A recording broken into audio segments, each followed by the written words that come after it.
Bueno, buenas noches, buenas tardes a todos. Les agradecemos por su participación. Siempre son bienvenidos. Si tienen alguna inquietud, quieren participar, se comunican con Alejandro. Y bueno, le pedimos a Dios que derrame todo su amor y su misericordia. Y rezamos entonces la oración al Espíritu Santo. Oh Espíritu Santo, amor del Padre y del Hijo, inspírame siempre lo que debo pensar, lo que debo decir, lo que debo callar, cómo debo actuar, lo que debo hacer, para gloria de Dios, bien de las almas y mi propia santificación. Espíritu Santo, dame agudeza para entender, capacidad para retener, método y facultad para aprender, sutileza para interpretar, gracia y eficacia para hablar. Dame acierto al empezar, dirección al progresar, perfección al acabar. Amén. Amén. Muy bien. Adelante, Juan Carlos. Vamos a continuar entonces con el desarrollo del credo. La vez pasada habíamos hablado llegamos a la parte donde dice, creo en Jesucristo nuestro Señor. ¿eh? Y la oración cristiana está enmarcada por el título Señor. Cuando se invita a la oración en nuestras misas, el sacerdote dice, el Señor esté con vosotros.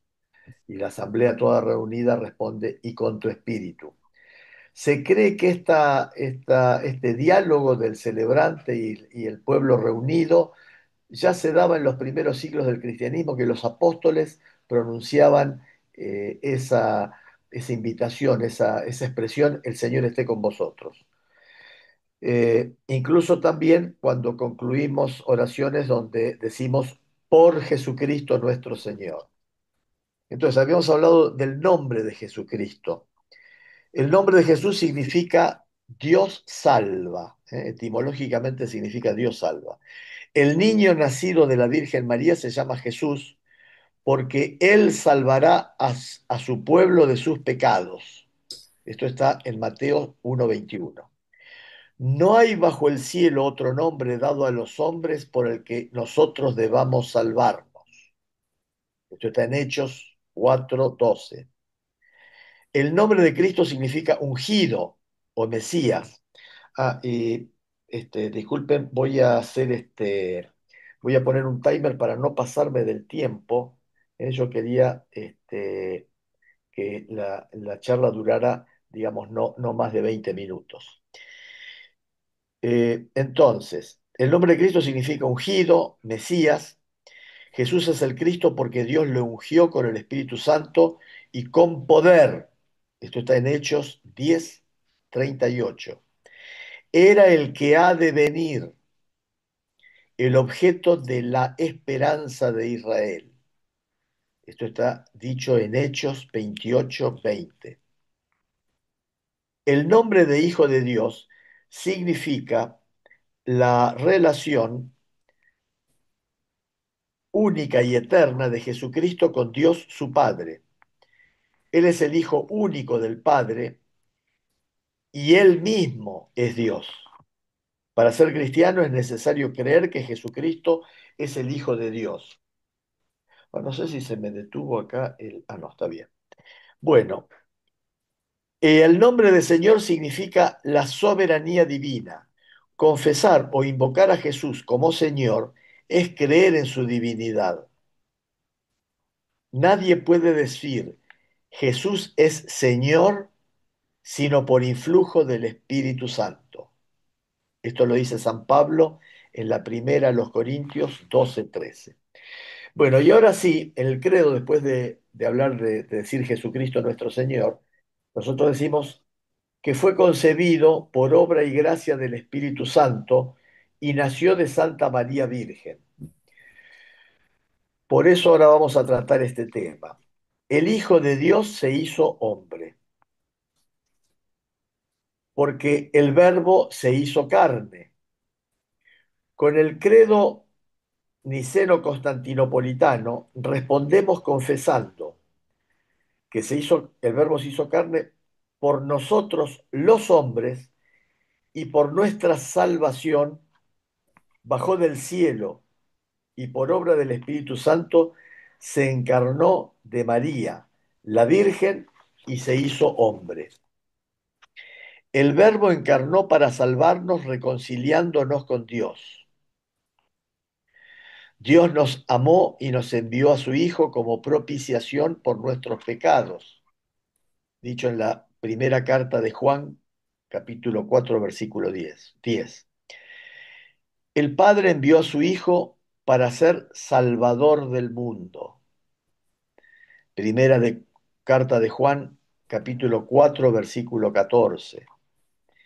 Él se manifestó para quitar los pecados. También en esa primera carta, capítulo 3, versículo 5. Nuestra naturaleza enferma exigía ser sanada, desgarrada, ser restablecida y estando muerta, ser resucitada. Habiendo perdido la posesión del bien, era necesario que se nos devolviera. Encerrados en las tinieblas, hacía falta que nos llegara la luz. Estando cautivos, esperábamos un Salvador, prisioneros, un socorro, esclavos, un libertador. No tenían importancia estos razonamientos, no merecían conmover a Dios hasta el punto de hacerle bajar hasta nuestra naturaleza humana para visitarla y que la humanidad se encontraba en un estado tan miserable y tan desgraciado. El Verbo se encarnó para que nosotros conociésemos así el amor de Dios. En esto se manifestó el amor que Dios nos tiene, en que Dios envió al mundo a su Hijo único para que vivamos por medio de él. Primera carta de Juan, capítulo 4, versículo 9. Porque tanto amó Dios al mundo que dio a su Hijo único para que todo el que crea en él no perezca, sino que tenga vida eterna. Evangelio de Juan, versículo 3, capítulo 16. El Verbo se encarnó para ser nuestro modelo de santidad. Por eso es interesante ver que la familia de Jesús cumplía con las prescripciones religiosas de su pueblo. Cuando Jesús se pierde y lo encuentra en el templo hablando con los sabios, con los maestros de la ley, era porque habían ido para este, celebrar el Bar Mitzvah, el Bar Mitzvah, no sé cómo se pronuncian, que es una ceremonia, forma parte de las prácticas judías. Lo mismo cuando fue circuncidado, fue presentado al Señor. Entonces, Él encarnó para ser nuestro modelo. Tomad sobre vosotros mi yugo y aprended de mí. Eso va a decir Jesús en Mateo 11:29. Yo soy el camino, la verdad y la vida. Nadie va al Padre sino por mí. Juan 14:6. Y el Padre en el monte de la transfiguración ordena, escúchenlo. Esto está en Marcos 9:7, escúchenlo. Y creo que dice, este es mi hijo muy querido. Él es en efecto el modelo de las bienaventuranzas y la norma de la ley nueva. Amaos los unos a los otros como yo os he amado. Juan 15:12. Este amor tiene como consecuencia la ofrenda efectiva de sí mismo. El Verbo se encarnó para hacernos partícipes de la naturaleza divina. Esto lo va a decir el apóstol San Pedro en la segunda carta, capítulo 1, versículo 4. Porque tal es la razón por la que el Verbo se hizo hombre y el Hijo de Dios, Hijo del hombre, para que el hombre al entrar en comunión con el Verbo y al recibir así la filiación divina, se convirtiera en hijo de Dios. Porque el Hijo de Dios se hizo hombre para hacernos Dios, para divinizarnos, para hacernos semejantes a Jesús. El Hijo unigénito de Dios, queriendo hacernos partícipes de su divinidad, asumió nuestra naturaleza para que, habiéndose hecho hombre, hiciera dioses a los hombres. La encarnación.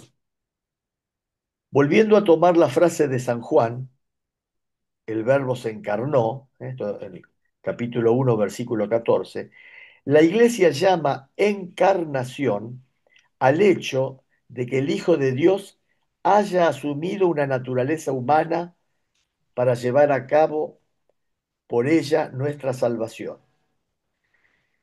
En un himno citado por San Pablo, la Iglesia canta el misterio de la encarnación. Tened entre vosotros los mismos sentimientos que tuvo Cristo, el cual, siendo de condición divina, no retuvo ávidamente el ser igual a Dios, sino que se despojó de sí mismo tomando la condición de siervo, haciéndose semejante a los hombres y apareciendo en su porte como hombre, y se humilló a sí mismo, obedeciendo hasta la muerte y muerte de cruz. Esto está dicho en la carta a los Filipenses, capítulo 2, versículos del 5 al 8. La carta a los Hebreos habla también del mismo misterio. Por eso, al entrar en este mundo, Cristo dice, no quisiste sacrificio y oblación, pero me has formado un cuerpo. Holocaustos y sacrificios por el pecado no te agradaron. Entonces dije, he aquí que vengo a hacer, oh Dios, tu voluntad. Esto está en Hebreos capítulo 10, versículos del 5 al 7. La fe en la verdadera encarnación del Hijo de Dios es el signo distintivo de la fe cristiana. Este misterio de la encarnación es uno de los tantos rasgos que nos distinguen como cristianos. Podréis conocer en esto el Espíritu de Dios. Todo espíritu que confiesa a Jesucristo, venido en carne, quien confiesa eso, esto es de Dios. Esto está dicho en 1 Juan, la primera carta de Juan, capítulo 4, versículo 2.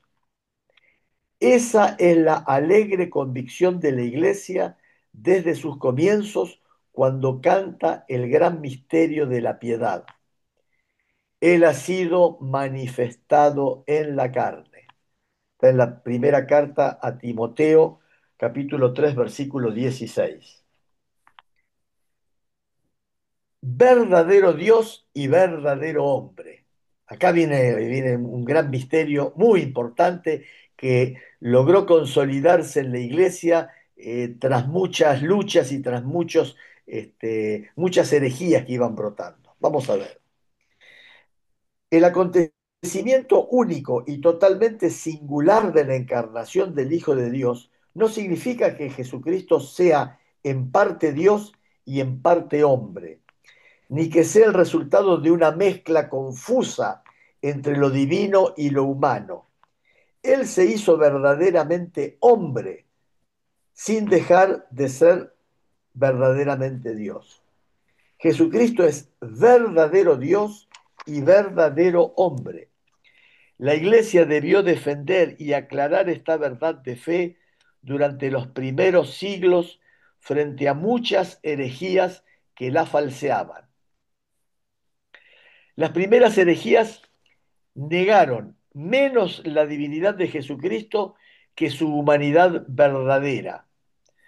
Esta fue el docetismo gnóstico, fue una herejía que cuestionaba la verdadera humanidad de Jesús.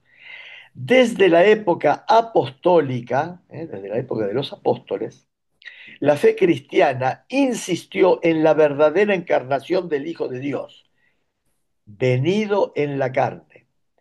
Pero desde el siglo III, la Iglesia tuvo que afirmar frente a Pablo de Samosata, en un concilio reunido en Antioquía, que Jesucristo es Dios por naturaleza y no por adopción.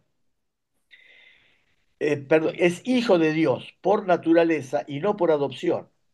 El primer concilio ecuménico de Nicea del año 325 confesó en su credo que el Hijo de Dios es engendrado, no creado, de la misma sustancia que el hombre, y condenó a Arrio, que afirmaba que el Hijo de Dios salió de la nada y que sería de una sustancia distinta a la del Padre.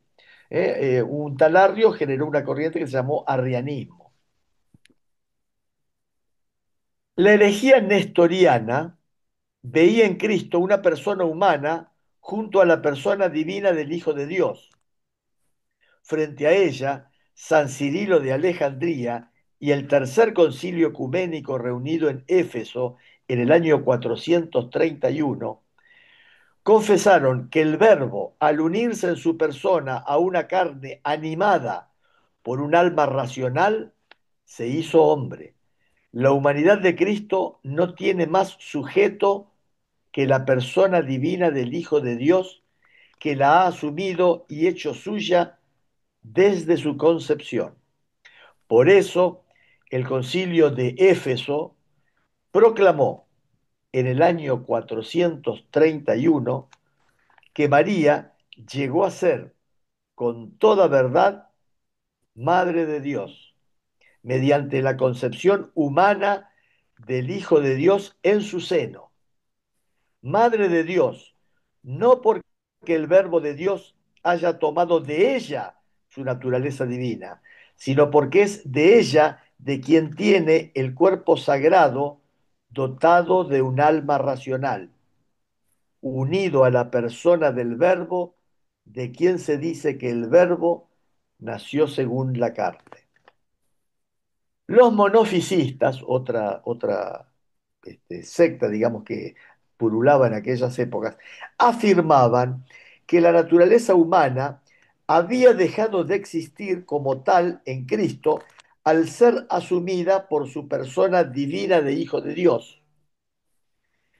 Enfrentando a esta herejía, el cuarto concilio ecuménico de Calcedonia confesó en el año 451 las siguientes palabras: siguiendo pues a los santos padres, enseñamos unánimemente que hay que confesar a un solo y mismo Hijo y Señor, nuestro Jesucristo, perfecto en la divinidad y perfecto en la humanidad, verdaderamente Dios y verdaderamente hombre, compuesto de alma racional y cuerpo, consubstancial con el Padre según la divinidad y consubstancial con nosotros según la humanidad, en todo semejante a nosotros, excepto en el pecado.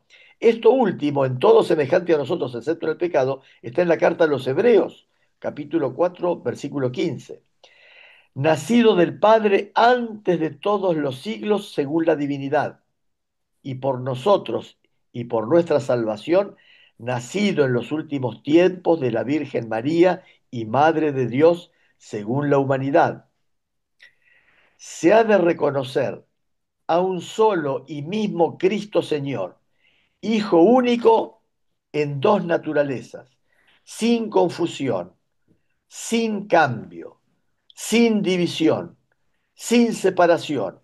La diferencia de naturaleza de ningún modo queda suprimida por su unión, sino que quedan a salvo las propiedades de cada una de las naturalezas y confluyen en un solo sujeto y en una sola persona.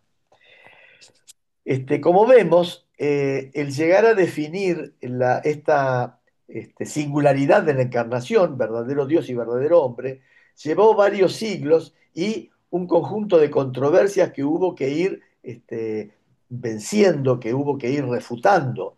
Ya vemos cómo distintos concilios tuvieron que ir definiendo este dogma expresado en el credo. Eh, Ocurría que algunos exaltaban más la divinidad que el aspecto humano y otros más el humano que el divino, y algunos hablaban del humano relegando lo divino, y entonces en todas estas gamas de matices hubo que definir y poner claridad, porque si negamos el aspecto humano, entonces no hubo pasión, no sufrió Jesús, y realmente sufrió y murió como hombre.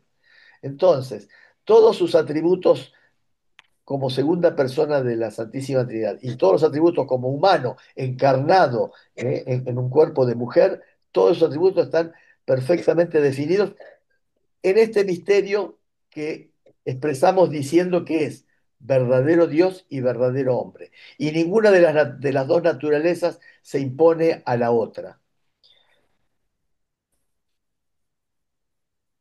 Entonces, después del concilio de Calcedonia, algunos concibieron la naturaleza humana de Cristo como una especie de sujeto personal.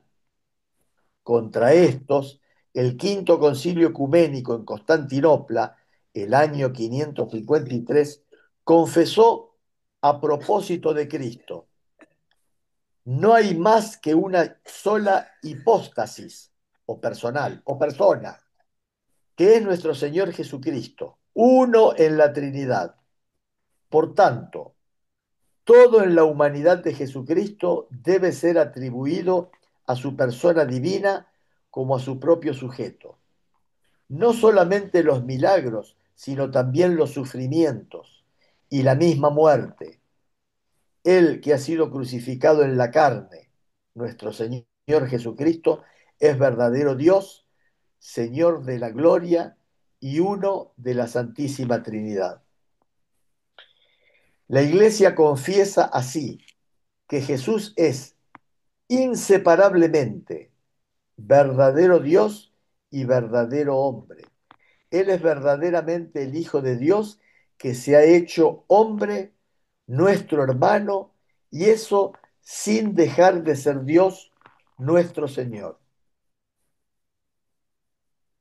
Acá hay una expresión en latín que dice: "Il quod fuit remanis, et quod non fuit assumpsit". Sin dejar de ser lo que era, ha asumido lo que no era. Esto lo canta la liturgia romana, y la liturgia de San Juan Crisóstomo proclama y canta: "Oh Hijo unigénito y Verbo de Dios, tú que eres inmortal, te dignaste para salvarnos tomar carne de la Santa Madre de Dios, y siempre Virgen María". Ya se nos detuvo el tiempo. Tú, Cristo Dios, sin sufrir cambio, te hiciste hombre, y en la cruz, con tu muerte, venciste la muerte. Tú, uno de la Santísima Trinidad, glorificado con el Padre y el Espíritu Santo, sálvanos. Bueno, y aquí dejamos, han transcurrido algo más de 20 minutos. Bueno, no sé si querían comentar algo. Bueno, pienso, todo lo creemos en base a la fe, ¿no es cierto? Sí, ¿Y por qué Dios eligió este método? Nos podría decir alguien que no tiene fe. ¿Por qué? Perdón, no escuché. a quien no tiene fe, ¿qué le podríamos decir? Claro, Pero ¿cuál era Bueno, la pregunta?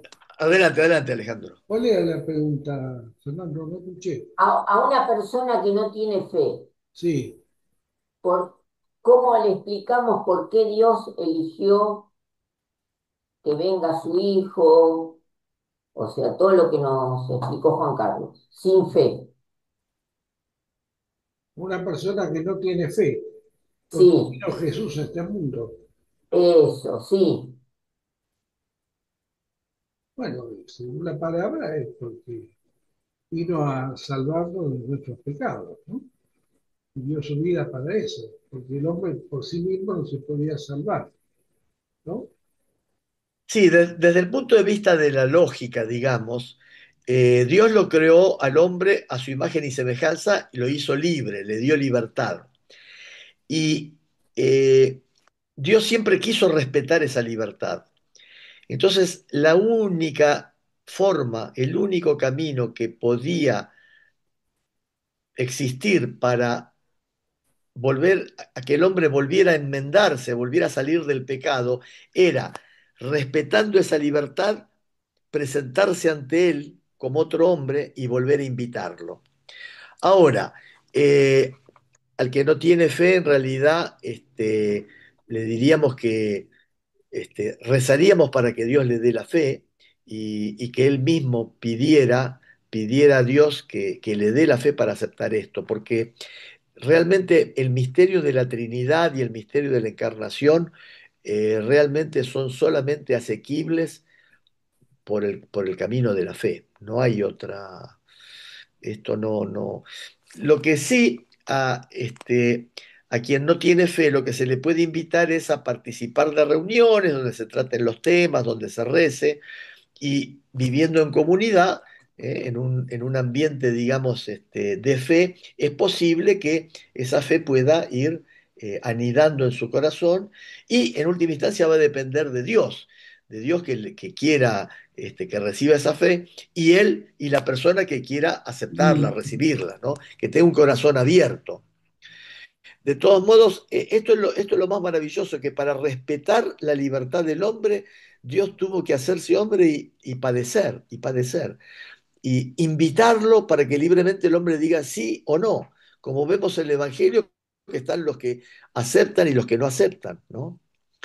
De todos modos, aquellos que eh, nos preciamos de ser cristianos y que sentimos un poco la fuerza de querer comunicar el mensaje divino a los demás, tenemos que estar muy atentos a que no nos pase como a los judíos, que aquellos judíos también queriendo defender la fe, lo crucifican a Jesucristo, porque ellos lo acusan de blasfemo. En realidad,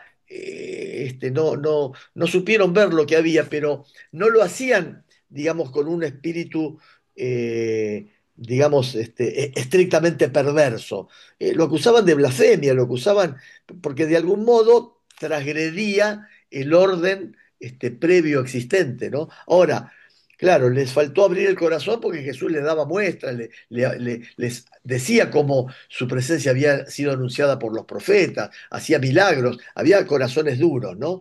Pero el peligro de, en nombre de Dios, pecar es una tentación bastante frecuente. Nuestra iglesia cometió persecuciones, ¿no? En la época de la Inquisición, y también los grupos cristianos no católicos también han quemado brujas, digamos, por igual, ¿no? Bueno, listo, yo no. Fernando, ¿usted qué opina? No, Sí, bien, gracias, no, gracias Juan Carlos, sí. ¿Qué se le dice a la persona sin fe que pregunta el misterio de la encarnación? Entonces, creo que lo que dice Juan Carlos son herramientas válidas para decirle, bueno, mirá, Dios a todos nos dio fe, pero es don de Dios y tarea del hombre. Andá, anda, anda a una iglesia, reunite, eh, digamos, y bueno, y Dios te va a llamar.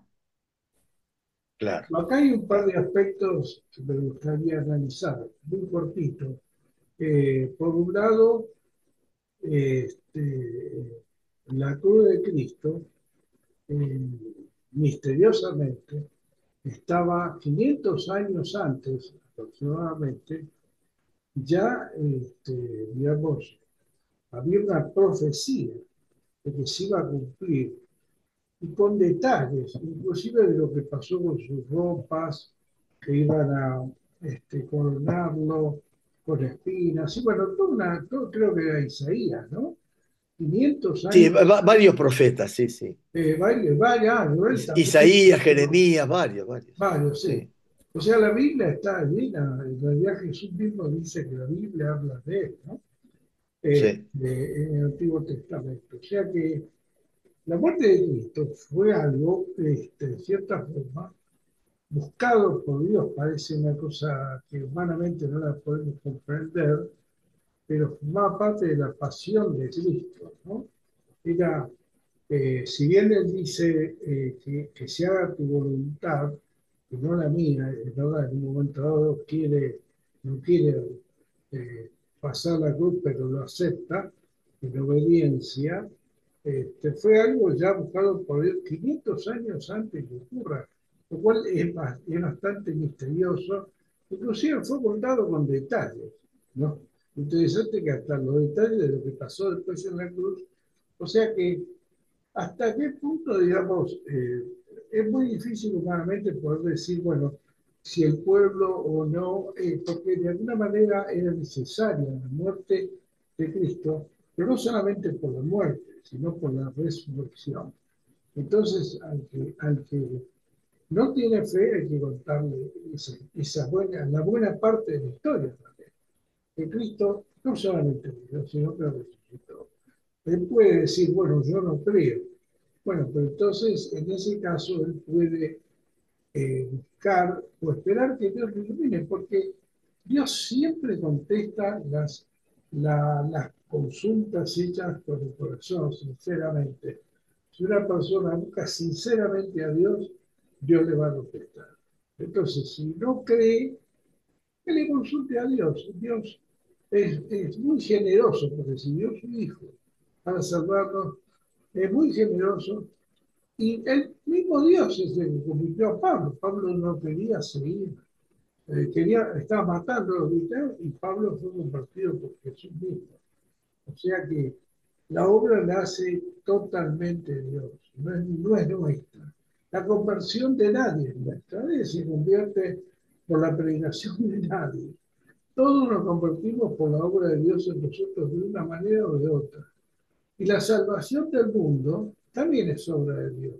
Nosotros llevamos la buena noticia. Cristo murió, resucitó. Y bueno, y el mundo también se va a salvar. Y yo cuando pido por la paz en el mundo, por el cambio climático, cuando pido por todos los problemas que hay con la droga, confío en Dios, no los hombres. Los hombres pueden fallar, son imperfectos, el único perfecto es Dios. Bueno, muy bien. Bueno, muchas gracias, Juan Carlos. Si quiere agregar algo más, Fernando. gracias a No, no, ustedes. gracias, Juan No, Carlos. Juan Carlos, pero se agradece. Gracias a ustedes. No, no. Bueno, muy bien. Bueno, yo para cerrar esta reunión, quisiera compartirles una famosísima oración de San Francisco de Asís, que es una súplica profunda que busca ser un instrumento de paz y amor en el Ah, mundo.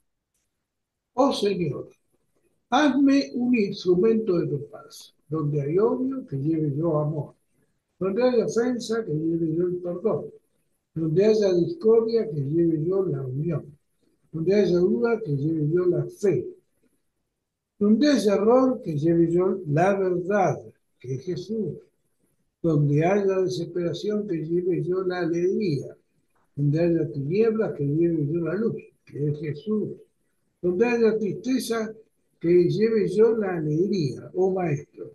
Que no busque tanto ser consolado como consolar, ser comprendido como comprender, ser amado como amar, porque es dando como se recibe, perdonando como se es perdonado, y muriendo es como se resucita a la vida eterna. Amén.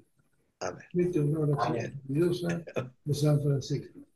Y bueno, y Sí, ahora sí voy a hacer una pequeña oración de despedida, no sin antes recordarle a todos los que nos ven que pueden participar, que me dejen un teléfono o ahí en los comentarios, con mucho gusto, los hacemos partícipes y los invitamos a compartir su fe con nosotros.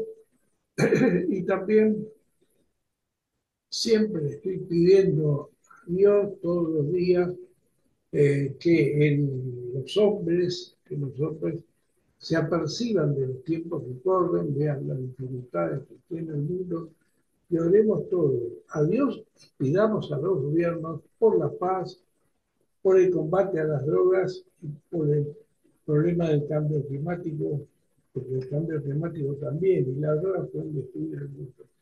La guerra de por sí seguramente, pero lo otro también. Bueno, muy bien, vamos a hacer una oración para el Señor. Gracias, Señor, por este encuentro, gracias por la palabra de Juan Carlos, Padre, en el credo, ¿no? Realmente en lo que creemos. Sinceramente, Jesús, verdadero Dios y verdadero hombre. Gracias, Señor, que podamos recibirla y que podamos vivirla plenamente en esa maravillosa comunión contigo, que es inexplicable, pero al mismo tiempo es una experiencia maravillosa que invitamos a todos nosotros. Que todo sea para tu gloria, en el santo, poderoso y glorioso nombre de Jesús. Amén.